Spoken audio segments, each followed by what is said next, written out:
Well, Robin Marnie, the decision not to press charges did very little to calm tensions here tonight. Factor in our first kind of glimpse at that body cam footage, and what we're seeing is a lot of frustrations. We are going to show you portions of that video, but I do need to warn you that it's disturbing.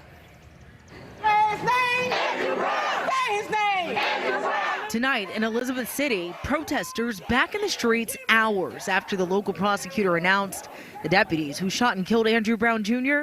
won't be charged. After reviewing the investigation conducted by the North Carolina State Bureau of Investigation, Mr. Brown's death, while tragic, was justified. Brown was killed outside his home last month by deputies attempting to serve a drug-related warrant. In the week since, protests in the small North Carolina town amid calls to release the body cam video of the incident. Today, those calls were somewhat answered. Pasquotank County District Attorney Andrew Womble publicly shared clips from 4 officer-worn cameras to justify his decision. In the videos, you see deputies pull up to Brown's home. The father of 7 is unarmed and sitting in his car. Deputies quickly surround the BMW and begin shouting orders. The video shows Brown's car going to reverse and then accelerate forward, then gunfire.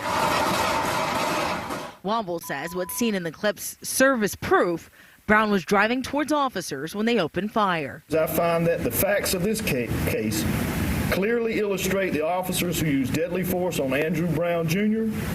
did so reasonably and only when a violent felon used a deadly weapon to place their lives in danger. But the local NAACP president says this decision shouldn't have been left solely up to the DA. If this is looked at through the lens of the victim, which is Andrew Brown Jr. and his family, and not the justification of the sheriff's deputies' actions, that this should go forth to a grand jury and let them decide whether or not it needs to be into the courts. But Brown's family attorney says today's decision is a slap in the face. They say in the video it's clear Brown was not using his car as a weapon, releasing this statement. Quote, and the bottom line is that Andrew was killed by a shot to the back of the head. Interestingly, none of these issues were appropriately addressed in today's press conference.